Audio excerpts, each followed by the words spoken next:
किसान, बदलते भारत की शान।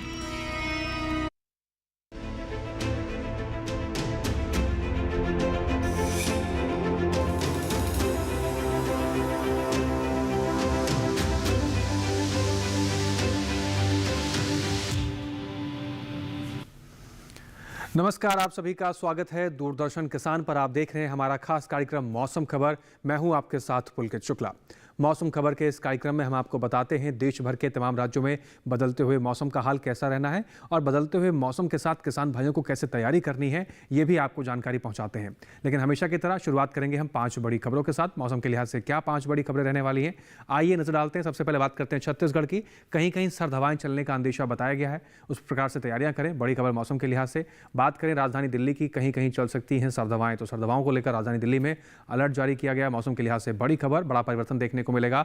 पंजाब की बात करें, इक्का दुक्का जगह चलेंगी सर्द हवाएं। पंजाब में भी सर्द हवाओं को लेकर संकेत जारी किए गए हैं। मौसम के लिहाज से बड़ा परिवर्तन देखने को मिलेगा। पूर्वी उत्तर प्रदेश की बात करें, कुछ इलाकों में घना कोहरा छाए रहने के संकेत मिल रहे हैं, तो यहां पर कोहरे को लेकर संकेत जारी किए गए हैं। बड़ी खबर मौसम के लिहाज से असम की बात करते हैं, कहीं कहीं कोहरा छाने की संभावना बताई गई है, तो यहां पर भी कोहरे को लेकर संकेत जारी कर दिए गए हैं। मौसम के लिहाज से ये आज की 5 बड़ी खबरें हुई। इसके साथ ही अब आगे बढ़ते हैं मौसम खबर में और अब बात करते हैं बदलते हुए मौसम के साथ देश भर के तमाम राज्यों में क्या अलर्ट है, कहां आपको सावधान रहना है, कहां के लिए नजर बना के रखनी है और कहां के लिए सावधानी क्या जारी की गई है। आइए जान लेते हैं मौसम खबर में मौसम अलर्ट के इस सेगमेंट में हमारे एआई एंकर भूमि के जरिए। नमस्कार किसान भाइयों और बहनों, आप देख रहे हैं मौसम अलर्ट डीडी किसान पर। मैं हूं आपकी एआई एंकर भूमि। आज हम आपको देश भर में होने वाली मौसम की स्थिति की ताजा जानकारी देने जा रहे हैं। उन क्षेत्रों की जानकारी लेते हैं जहां नजर बनाए रखें। छत्तीसगढ़, हरियाणा, दिल्ली, पंजाब, मध्य महाराष्ट्र, मराठवाड़ा, उत्तरी आंतरिक कर्नाटक, ओडिशा, पश्चिमी मध्य प्रदेश और तेलंगाना में कहीं कहीं सर्द हवाएं चल सकती हैं। छत्तीसगढ़ और मध्य महाराष्ट्र के किसान इस दौरान सिंचाई से बचें, जबकि हरियाणा में कृषि कार्य सावधानी से करें। दिल्ली में किसान बुवाई और रोपाई का काम जल्द पूरा कर लें। पंजाब में खेतों में पानी जमा न होने दें और मराठवाड़ा में उचित जल निकासी व्यवस्था बनाए रखें। उत्तरी आंतरिक कर्नाटक में बारिश की संभावना वाले इलाकों में कृषि कार्य करते समय सतर्क रहें। इसके अलावा पूर्वी उत्तर प्रदेश, असम, मेघालय, नागालैंड, मणिपुर, मिजोरम और त्रिपुरा में कहीं कहीं कोहरा छा सकता है। यह थी मौसम की ताजा जानकारी। कृपया सुरक्षित रहें। धन्यवाद। धन्यवाद भूमि। तो अपने क्षेत्र में बदलते हुए मौसम पर नजर बना के रखें, सावधान रहें, सुरक्षित रहें। आगे बढ़ते हैं मौसम खबर में और अब बात करते हैं आने वाले 24 से 48 घंटों को लेकर देश भर के तमाम राज्यों में मौसम को लेकर क्या बड़ा परिवर्तन देखने को मिलेगा, बरसात को लेकर क्या संकेत रहने वाले हैं, ये सारी जानकारी आपको देंगे इस सेगमेंट में जिसका नाम है मौसम पूर्वानुमान। मेरे पीछे आप भारत का नक्शा देख रहे हैं, अलग अलग राज्यों को अलग अलग रंगों से दर्शाया जाता है। इसमें जान लेते हैं क्या संकेत हैं फिलहाल बरसात को लेकर। लद्दाख, लेह, जम्मू कश्मीर, श्रीनगर, गिलगित की बात करें, फिलहाल बरसात के कोई संकेत नहीं है आने वाले 24 से 48 घंटों के लिहाज से। हिमाचल प्रदेश, पंजाब, चंडीगढ़ की बात करें, फिलहाल बरसात के कोई संकेत यहां पर भी नहीं बताए गए हैं। हरियाणा, दिल्ली की बात करें, बरसात के कोई संकेत नहीं आने वाले 24 से 48 घंटों के लिहाज से। उत्तराखंड, पश्चिमी उत्तर प्रदेश और पूर्वी उत्तर प्रदेश की बात करें, यहां पर भी आने वाले 24 से 48 घंटों के लिहाज से बरसात को लेकर कोई संकेत नहीं है। पूर्वोत्तर राज्यों की बात करें, जिसमें सबसे पहले उप हिमालय, पश्चिम बंगाल और सिक्किम की बात करते हैं, यहां पर कहीं कहीं बरसात के संकेत हैं, तो खेती किसानी के लिहाज से किसान भाई नजर बना के रखें। अरुणाचल प्रदेश की बात करें, असम, नागालैंड, मेघालय, मणिपुर, मिजोरम, त्रिपुरा, कोई बरसात के संकेत नहीं आने वाले 24 से 48 घंटों के भीतर। बिहार, झारखंड, गांगे, पश्चिम बंगाल, उड़ीसा की बात करें, यहां पर भी फिलहाल बरसात के कोई संकेत जारी नहीं किए गए हैं आने वाले 24 से 48 घंटों के लिहाज से। दक्षिण भारत का रुख कर लेते हैं और बात करते हैं अंडमान निकोबार, तमिलनाडु, पुडुचेरी, केरल की। यहाँ पर कहीं कहीं बरसात के संकेत हैं। किसान भाई यहाँ पर खेती किसानी की तैयारियां उस प्रकार से करें और बरसात को लेकर खासकर तैयार रहें, अलर्ट रहें। बात करें तेलंगाना, तटीय आंध्र प्रदेश, रायलसीमा, भीतरी दक्षिण कर्नाटक, तटीय कर्नाटक और भीतरी उत्तर कर्नाटक की, तो यहाँ पर फिलहाल बरसात के कोई संकेत नहीं है आने वाले 24 से 48 घंटों के लिहाज से। वहीं मैदानी भाग की बात कर लें तो पूर्वी मध्य प्रदेश, पश्चिमी मध्य प्रदेश, छत्तीसगढ़, विदर्भ, फिलहाल बरसात के कोई संकेत नहीं आने वाले 24 से 48 घंटों के भीतर। पश्चिमी राजस्थान, पूर्वी राजस्थान की बात करें, कच्छ, गुजरात, सौराष्ट्र, दमन दीव, मध्य महाराष्ट्र, मराठवाड़ा, कोंकण, गोवा की बात करें, मैदानी भाग के किसी भी हिस्से के अंदर आप देख रहे हैं फिलहाल बरसात को लेकर कोई संकेत नहीं है आने वाले 24 से 48 घंटों के लिहाज से। अब बात करते हैं मौसम की चाल की, यानी पिछले 24 घंटे में कहां पर मौसम कैसा दर्ज किया गया। बात करें पूर्वी उत्तर प्रदेश की, तो पूर्वी उत्तर प्रदेश के कई हिस्सों में काफ़ी घना कोहरा छाया हुआ देखा गया पिछले 24 घंटे के भीतर। मौसम का जरा कुछ इस प्रकार से नजर आया, जहां पर कई हिस्सों के अंदर घने कोहरे को लेकर देखने को मिला है। तो पिछले 24 घंटे में पूर्वी उत्तर प्रदेश के कई हिस्सों में घने कोहरे का देखने को मिला। इसके साथ ही आगे बढ़ते हैं और बात करते हैं कुछ और हिस्सों की, जिसमें असम की बात कर लेते हैं। तो यहाँ पर आप देख रहे हैं कई हिस्सों के अंदर यहाँ पर भी काफ़ी घना कोहरा छाया हुआ देखा गया पिछले 24 घंटे के भीतर। उड़ीसा की बात करें तो उड़ीसा के कई हिस्सों में काफ़ी तेज़ हवाएं चली हैं और उसके साथ ही कुछ हिस्सों में काफ़ी घना कोहरा छाया भी देखा गया है। तो इस प्रकार से पिछले 24 घंटे में इन दो राज्यों में मौसम का हाल कुछ इस प्रकार से देखने को मिला। जबकि दक्षिण भारत की अगर हम बात करें, लक्षद्वीप में कई हिस्सों में बरसात दर्ज की गई है, अंडमान निकोबार में भी कई हिस्सों में बरसात दर्ज की गई, तमिलनाडु पुडुचेरी की बात करें यहाँ पर भी कहीं कहीं बरसात दर्ज की गई, और वहीं केरल की अगर हम बात करें तो पिछले 24 घंटे के भीतर यहाँ पर भी कई हिस्सों के अंदर बरसात दर्ज की गई है। तो दक्षिण भारत के इन हिस्सों में बरसात देखने को मिली। वहीं बात करें मैदानी भाग की, जिसमें छत्तीसगढ़ में कई हिस्सों में काफ़ी सर्द हवाएं चली हैं पिछले 24 घंटे के भीतर। विदर्भ में भी पिछले 24 घंटे के भीतर कई जगह सर्द हवाएं चली। पश्चिमी मध्य प्रदेश और मध्य महाराष्ट्र की बात करें तो यहाँ पर भी पिछले 24 घंटे के भीतर कहीं कहीं काफ़ी सर्द हवाएं चलती हुई दिखाई दी हैं। इस प्रकार से मौसम का हाल ऐसा कुछ देखने को मिला। इसके अलावा भी कुछ और महत्वपूर्ण जानकारियाँ मौसम से जुड़ी हुई आप तक पहुँचाएंगे, लेकिन फिलहाल यहाँ रुकना होगा एक छोटे से ब्रेक के लिए। आप सभी बने रहें, देखते रहें मौसम खबर। बेमौसम बारिश, आंधी और तूफान की चिंता भूल जाओ, फसल बीमा कराओ, सुरक्षा कवच पाओ। प्राकृतिक आपदा हो या कोई दुर्घटना, उसकी चिंता से भी मुक्ति पाओ। पीएम फसल बीमा योजना से करीब 2 लाख करोड़ रुपए क्लेम के रूप में किसानों को मिले। मेरा 20 एकड़ जमीन है और गेहूं धान का खेती करता हूँ। नुकसान भी हुआ है ना, ओला बारिश हो गया था तो एक साल भी नुकसान हुआ है। पानी असिंचित के कारण, पानी का भी अभाव के कारण भी नुकसान हुआ है। डीबीटी के माध्यम से 1,44,767 रुपया हमको मिला है। तुम भी अपना बीमा का राशि जमा करते जाओ, जैसा मेरे को लाभ हुआ है वैसे आपको भी होगा। रबी फसल बीमा के लिए शीघ्र पंजीकरण कराएं। बैंक शाखा, बीमा कंपनी, कृषि ऋण समिति, जन सेवा केंद्र से संपर्क करें। फसल बीमा से संबंधित जानकारी के लिए हेल्पलाइन नंबर 14447 पर कॉल करें। फसल बीमा कराओ, सुरक्षा कवच पाओ। ब्रेक के बाद एक बार फिर से आप सभी का स्वागत। आप देख रहे हैं मौसम खबर। आगे बढ़ते हैं और अब बात करते हैं बदलते हुए मौसम के साथ देश भर के तमाम शहरों और तमाम राज्यों में तापमान की स्थिति में कितना बदलाव दर्ज किया गया है। इसकी जानकारी आपको देंगे और आपको बताएंगे न्यूनतम तापमान में क्या तब्दीली दर्ज की गई और अधिकतम तापमान में क्या बदलाव देखने को मिल रहा है। शुरुआत करते हैं, जानते हैं तापमान का हाल कैसा रहा देश भर के तमाम हिस्सों में। सबसे पहले बात करते हैं न्यूनतम तापमान की, जहां पर श्रीनगर, जम्मू और कश्मीर की बात करें या फिर बात करें हिमाचल प्रदेश की, तो यहाँ पर 5 डिग्री सेल्सियस सामान्य से कम की स्थिति में न्यूनतम तापमान दर्ज किया गया है। इसके साथ ही अगर हम बात करें पश्चिमी उत्तर प्रदेश, पूर्वी उत्तर प्रदेश और बिहार की, तो यहाँ पर भी आप देख रहे हैं न्यूनतम तापमान 3 से 5 डिग्री सेल्सियस सामान्य से कम की स्थिति में दर्ज किया गया। तो न्यूनतम तापमान यहाँ पर भी सामान्य से कम की स्थिति में देखने को मिला। इसके साथ ही हम बात कर ले अरुणाचल प्रदेश की स्थिति को लेकर, तो यहाँ पर आप देख रहे हैं न्यूनतम तापमान 1 से 3 डिग्री सेल्सियस सामान्य से कम की स्थिति में दर्ज किया गया। तो यहाँ पर भी जो न्यूनतम तापमान रहा सामान्य से कम देखने को मिला। पंजाब के आदमपुर की बात करें तो देश का सबसे कम तापमान यहाँ पर दर्ज किया गया, 2.8 डिग्री सेल्सियस के साथ सबसे कम तापमान यहाँ देखने को मिला। बात करें अधिकतम तापमान की, तो तटीय कर्नाटक के कारवार में देश का सबसे अधिक तापमान दर्ज किया गया है, 35.8 डिग्री सेल्सियस। इसके साथ ही देश के बाकी बचे हुए हिस्सों में तापमान की क्या स्थिति दर्ज की गई है, आइए एक नज़र उस पर भी डाल लेते हैं।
तो यहाँ हमने जाना देश भर के तमाम राज्यों में न्यूनतम और अधिकतम तापमान की स्थिति किस प्रकार से दर्ज की गई है। इसके अलावा कुछ और महत्वपूर्ण जानकारी आप तक पहुंचाएंगे और बताएंगे खेती किसानी से जुड़ी हुई कुछ महत्वपूर्ण सलाहें भी। लेकिन फिलहाल यहाँ रुकना होगा एक छोटे से ब्रेक के लिए। आप सभी बने रहें, देखते रहें मौसम खबर।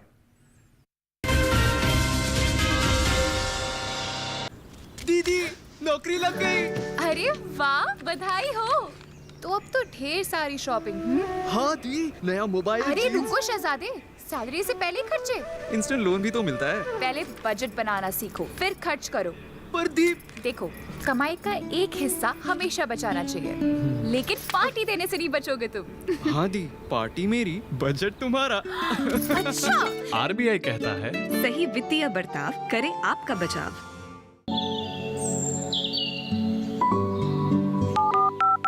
लोग कार्यक्रम के पहले कॉलर जुड़ के हम इस बीच हमारे पास कुछ ईमेल्स भी आए। सवाल पूछिए अपना। में जो मकान पैदा करेंगे इनमें कौन सी सावधानी बरतनी है? गर्म इलाकों के लिए आप HRM 99 इनसे आप कुछ फल ले सकते हैं। जैस्मीन के पेड़ पे जैस्मिन फल निहाय। उसको पूरी खुली धूप चाहिए। फसल में कीट लगा हो या कोई बीमारी, पशुपालन में हो कोई दिक्कत या चाहिए कोई जानकारी, फोन उठाइए, नंबर मिलाइए और कहें हेलो किसान। सोमवार, बुधवार और शुक्रवार शाम 6 से 7 बजे सिर्फ डीडी किसान पर।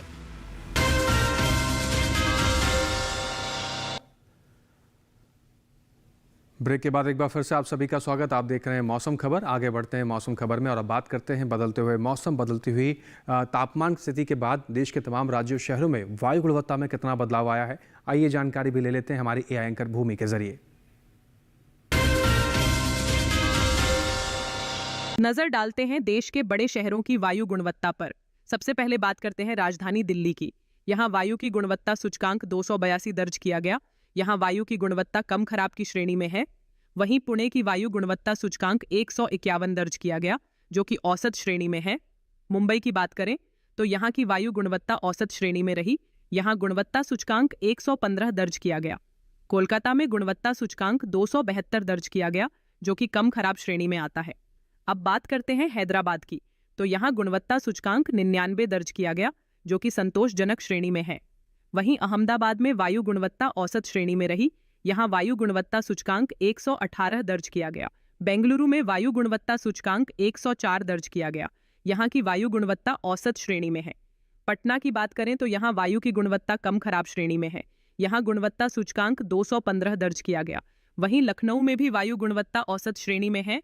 यहाँ वायु गुणवत्ता सूचकांक 182 दर्ज किया गया। कृपया अपनी सेहत का ध्यान रखें। हम फिर मिलेंगे, तब तक के लिए नमस्कार। धन्यवाद भूमि। आगे बढ़ते हैं मौसम खबर में और अब बात करते हैं देश के कुछ प्रमुख पर्यटन स्थलों के बारे में।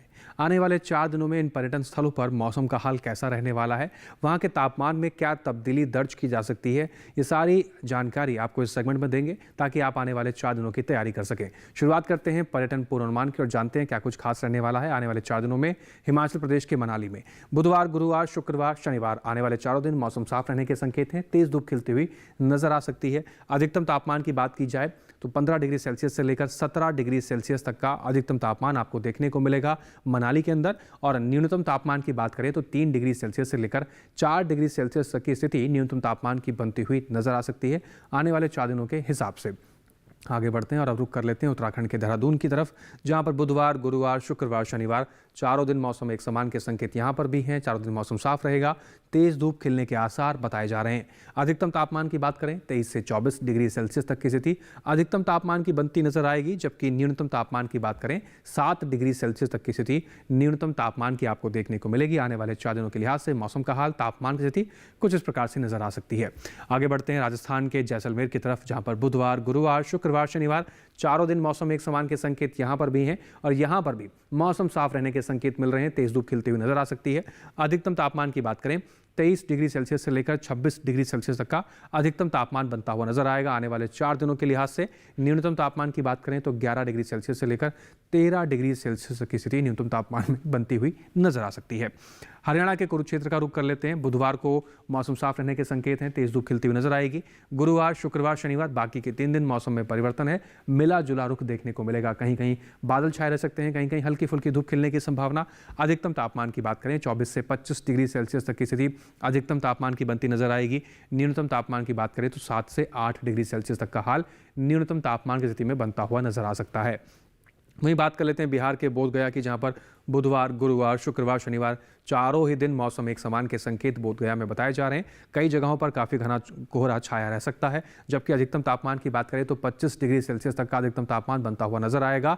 न्यूनतम तापमान की बात करें 10 से 11 डिग्री सेल्सियस तक की स्थिति न्यूनतम तापमान की बनती हुई नजर आ सकती है। आने वाले 4 दिनों के लिहाज से बोधगया में मौसम का हाल, तापमान कुछ इस प्रकार से नजर आ सकता है। वहीं बात कर लेते हैं पश्चिम बंगाल के दार्जिलिंग की, जहां पर बुधवार, गुरुवार, शुक्रवार, शनिवार चारों दिन मौसम एक समान के संकेत यहां पर भी बताए जा रहे हैं। मौसम साफ रहेगा, तेज धूप खिलने के आसार बताए जा रहे हैं। अधिकतम तापमान की बात की जाए तो 16 से 17 डिग्री सेल्सियस तक का अधिकतम तापमान देखने को मिलेगा। न्यूनतम तापमान की बात करें तो 6 से 7 डिग्री सेल्सियस तक की स्थिति न्यूनतम तापमान में देखने को मिल सकती है। आने वाले 4 दिनों के लिहाज से मौसम का हाल, तापमान की स्थिति कुछ इस प्रकार से बनती हुई नजर आएगी। वहीं बात कर लेते हैं अब उत्तर प्रदेश के वाराणसी की, जहां पर बुधवार, गुरुवार, शुक्रवार, शनिवार चारों दिन यहां पर भी मौसम एक समान के संकेत हैं। कई जगहों पर काफी घना कोहरा छाया हुआ नजर आ सकता है, जबकि अधिकतम तापमान की बात करें तो 24 से 25 डिग्री सेल्सियस तक की स्थिति अधिकतम तापमान की बनती नजर आएगी वाराणसी में। और न्यूनतम तापमान की बात करें तो 11 से 12 डिग्री सेल्सियस तक का तापमान न्यूनतम स्थिति में वाराणसी में आपको नजर आ सकता है। आने वाले 4 दिनों में घने कोहरे को लेकर भी यहाँ संकेत जारी किए गए हैं। रुक कर लेते हैं गुजरात के अहमदाबाद की तरफ। बुधवार, गुरुवार, शुक्रवार, शनिवार चारों दिन मौसम एक समान के संकेत यहाँ पर भी मिल रहे हैं। चारों दिन मौसम साफ रहेगा, तेज धूप खिलती हुई नजर आ सकती है, जबकि अधिकतम तापमान की बात करें तो 29 से 30 डिग्री सेल्सियस तक का अधिकतम तापमान देखने को मिलेगा। अधिकतम तापमान की बात करें तो 14 से 15 डिग्री सेल्सियस तक की स्थिति न्यूनतम तापमान की बनती नजर आएगी। आने वाले 4 दिनों के लिहाज से मौसम का हाल, तापमान की स्थिति गुजरात के अहमदाबाद में कुछ इस प्रकार से नजर आ सकती है। रुक करते हैं महाराष्ट्र के महाबलेश्वर की तरफ। बुधवार, गुरुवार, शुक्रवार, शनिवार चारों दिन मौसम के एक समान रहने के संकेत हैं। चारों दिन मौसम साफ रहेगा, तेज धूप खिलने के भी आसार बताए जा रहे हैं। अधिकतम तापमान की बात करें तो 24 डिग्री सेल्सियस से लेकर 26 डिग्री सेल्सियस तक का अधिकतम तापमान बनता हुआ नजर आएगा। न्यूनतम तापमान की बात करें तो 9 डिग्री सेल्सियस से लेकर 11 डिग्री सेल्सियस तक की स्थिति न्यूनतम तापमान में महाराष्ट्र के महाबलेश्वर में बनती हुई नजर आ सकती है। वहीं बात करते हैं उड़ीसा के पुरी के तरफ, जहां पर बुधवार, गुरुवार, शुक्रवार, शनिवार चारों दिन यहां पर भी मौसम एक समान के संकेत हैं। मौसम साफ रहेगा, तेज धूप खिलने के आसार बताए गए हैं। अधिकतम तापमान की बात करें 28 से 29 डिग्री सेल्सियस तक का अधिकतम तापमान बनता हुआ नजर आ सकता है। न्यूनतम तापमान की बात करें तो 16 से 17 डिग्री सेल्सियस तक की स्थिति न्यूनतम तापमान की आपको देखने को मिलेगी उड़ीसा के पुरी में, और इस प्रकार से तैयारी आप पुरी की भी कर सकते हैं। ये तो बात हुई पर्यटन पूर्वानुमान की, और अब आगे बढ़ते हैं और बात कर लेते हैं अपने देश के अन्नदाता की, किसान की और खेत में लगी हुई इस समय फसलों की। जैसे कि आपने देखा कि देश के तमाम हिस्सों में मौसम में बहुत तेजी से परिवर्तन हो रहा है। कहीं तापमान गिर रहा है, कहीं पर कोहरा छाए रहने की संभावना है। ऐसे में खेती किसानी के तौर तरीकों में बदलाव करेंगे तभी अपनी फसलों को हम सुरक्षित भी रख पाएंगे। ऐसे में कौन से उचित तरीके हैं जिससे कि अपनी फसलों की आप देखभाल कर सकते हैं? आइए जान लेते हैं खेती किसानी के इस सेगमेंट में हमारे एआई एंकर कृष के जरिए। नमस्कार, आप देख रहे हैं डीडी किसान। मैं हूं एआई कृष और आज हम भारत के विभिन्न राज्यों में होने वाली खेती किसानी से संबंधित सलाहों के बारे में पूरी जानकारी देंगे। मौसम को ध्यान में रखते हुए हिमाचल प्रदेश के किसान लहसुन में हल्की सिंचाई कर लें। हिमाचल प्रदेश के उप पर्वतीय और निचली उपोष्ण कटिबंधीय क्षेत्र में गेहूं की बुवाई पूरी कर लें। यहां के किसान प्याज की बुवाई कर सकते हैं। साथ ही यहां के किसान लहसुन की रोपाई जारी रखें। साथ ही सरसों की बुवाई की जा सकती है। उच्च पहाड़ी उपसमशीतोष्ण आर्द्र क्षेत्र में प्याज की बुवाई कर लें। साथ ही यहाँ के किसान गेहूं की बुवाई जारी रखें। हिमाचल प्रदेश में अभी के समय मटर की फसल में हल्की सिंचाई कर लें। बात करें जम्मू कश्मीर की तो जम्मू कश्मीर के उपोष्णकटिबंधीय क्षेत्र में गेहूं की बुवाई कर लें। यहाँ के किसान सरसों की फसल में सिंचाई कर लें। साथ ही सरसों की फसल से अच्छी पैदावार के लिए निराई गुड़ाई भी करें। जम्मू कश्मीर के किसान आलू की फसल में जरूरत के हिसाब से सिंचाई करें। जम्मू कश्मीर के मध्यवर्ती क्षेत्र में गेहूं और चना की बुवाई कर लें। साथ ही यहाँ के किसान मटर की बुवाई पूरी कर लें। जम्मू के पहाड़ी समशीतोष्ण क्षेत्र में गेहूं फसल को ठंड से नुकसान से बचाने के लिए हल्की सिंचाई करें। अभी के समय यहाँ के किसान सरसों की फसल में सिंचाई से बचें। देर शाम या रात के समय मटर में सिंचाई न करें। उत्तराखंड के भाबर और तराई क्षेत्र में फूल आने से पहले सरसों की फसल में हल्की सिंचाई करें। यहाँ के किसान शिमला मिर्च की बुवाई कर लें, साथ ही उत्तराखंड में मटर की बुवाई भी पूरी कर लें। उत्तराखंड में फूल गोभी की फसल में हल्की सिंचाई कर लें। उत्तराखंड के पहाड़ी इलाकों में बुवाई के 21 से 25 दिन बाद गेहूं में हल्की सिंचाई करें। उत्तराखंड के पहाड़ी इलाकों में पाले से होने वाले नुकसान से बचाने के लिए चना, मसूर और सरसों की फसल में हल्की सिंचाई करें। इसी तरह कृषि और किसानों से जुड़ी हर महत्वपूर्ण जानकारी के लिए हमारे साथ जुड़े रहिए और देखते रहिए डीडी किसान। धन्यवाद। धन्यवाद कृष्ण। इसके साथ ही वैज्ञानिक दृष्टिकोण से देश भर के तमाम राज्यों में किस प्रकार से फसलों की देखभाल के तौर तरीके में बदलाव करना चाहिए और कौन से फसलों के लिए खासकर इस समय वैज्ञानिक दृष्टिकोण से जो उचित सलाहें हैं वो आप तक पहुंचाना भी बेहद आवश्यक है। आइए इसी सिलसिले में आगे बढ़ते हैं और जान लेते हैं भारत मौसम विज्ञान विभाग के वैज्ञानिक डॉक्टर आशुतोष मिश्र से खेती किसानी से जुड़ी कुछ महत्वपूर्ण सलाहें भी। पिछले 24 घंटों के दौरान केरल तथा तमिलनाडु के अलावा देश के लगभग सभी राज्यों में मौसम मुख्य रूप से शुष्क बना रहा है।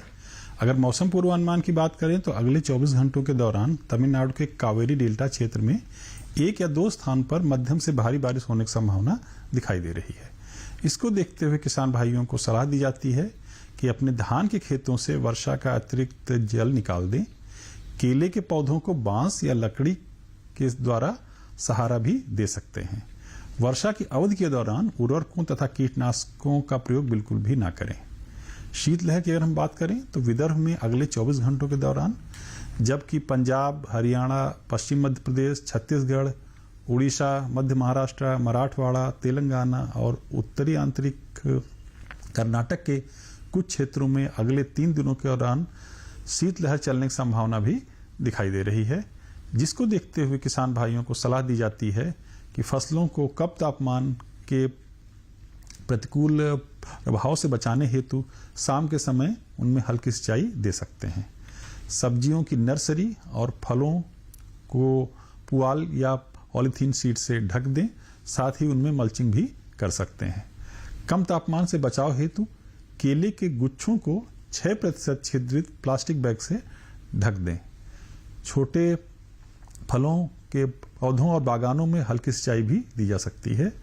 कोहरे के अगर हम पूर्वानुमान की बात करें तो हिमाचल प्रदेश और उड़ीसा में अगले 2 दिनों के दौरान, साथ ही पूर्वी उत्तर प्रदेश, असम और मेघालय, मणिपुर इत्यादि में अगले 4 से 5 दिनों के दौरान कई स्थानों पर घने कोहरे की स्थिति भी बनी रह सकती है। कोहरे की वजह से फसलों में कीट और रोगों की संभावना बढ़ जाती है। अतः किसान भाइयों से अनुरोध है कि अपनी खड़ी फसलों की निगरानी नियमित रूप से अवश्य करते रहें।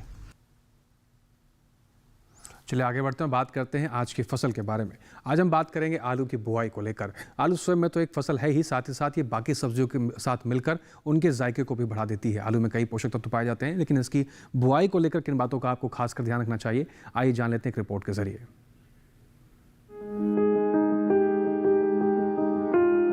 आलू बोते समय किसानों को कुछ महत्वपूर्ण बातों का जानना जरूरी है। खासकर बीज खरीदते समय सावधानी बरतें। बीज हमेशा विश्वसनीय जगह से ही खरीदें। बुआई से पहले बीज को 3% आर्गेनोम क्यूरल यौगिक 0.2% घोल में 30 मिनट तक उपचारित करें और बीज कंदों को छाया में सुखाकर ही बुआई करें। बोते समय कतार से कतार की दूरी 60 सेंटीमीटर और कंद से कंद की दूरी बीज के आकार के अनुसार रखें। मसलन 20 ग्राम भार वाले कंदों की दूरी 15 सेंटीमीटर, 40 ग्राम वाले की 20 सेंटीमीटर, 60 ग्राम वालों की 30 सेंटीमीटर और 80 ग्राम वाले कंदों की दूरी 40 सेंटीमीटर होनी चाहिए। मेड़ों में 8 से 10 सेंटीमीटर की गहराई में बुआई करें। अच्छी फसल के लिए 7 से 10 सिंचाई की जाती हैं। पहली सिंचाई बुआई के 10 से 12 दिन बाद अंकुरण से पहले और दूसरी सिंचाई बुआई के 20 से 22 दिन बाद करें। अंतिम सिंचाई खुदाई से 10 दिन पहले करें। बेहतर होगा कि बुआई से पहले मिट्टी की जांच करा लें। आलू के लिए 1 हेक्टेयर में 180 किलो नाइट्रोजन, 60 किलो फास्फोरस और 100 किलो पोटाश चाहिए। जब पौधों की ऊंचाई 8 से 10 सेंटीमीटर हो जाए तो खरपतवार निकाल दें। आलू में झुलसा रोग का खतरा रहता है। ये बीमारी पत्ती, डंठल और कंद सब पर लगती है। इसमें पत्तियों पर हल्के पीले धब्बे दिखाई देते हैं। कृषि वैज्ञानिक की सलाह से इस बीमारी से बचने का उपाय करें। तो बताई गई सभी बातों के अनुरूप अगर आप आलू की बुआई करेंगे तो अच्छी खासा मुनाफा ले पाएंगे। इसके साथ ही आज के मौसम खबर में बस इतना ही। मौसम खबर में दिखाई गई हर एक जानकारी को किसान भाई दोबारा से डीडी किसान के यूट्यूब चैनल पर भी देख सकते हैं, जिसके लिए हमेशा की तरह आपकी टीवी स्क्रीन पर हम आपको एक QR कोड दिखाएंगे। इस QR कोड को आप स्कैन करेंगे, सीधा पहुंच जाएंगे डीडी किसान के यूट्यूब चैनल पर। वहां पर भी दिखाई गई हर एक जानकारी को आप दोबारा से भी देख सकते हैं। उम्मीद करते हैं दिखाई गई हर एक जानकारी से हमारे किसान भाइयों को लाभ हो रहा होगा। फिर से हाजिर होंगे मौसम जुड़ी तमाम नई जानकारियों को लेकर। फिलहाल इसके साथ ही हमें दीजिए इजाजत। आप बने रहें डीडी किसान के साथ। नमस्कार।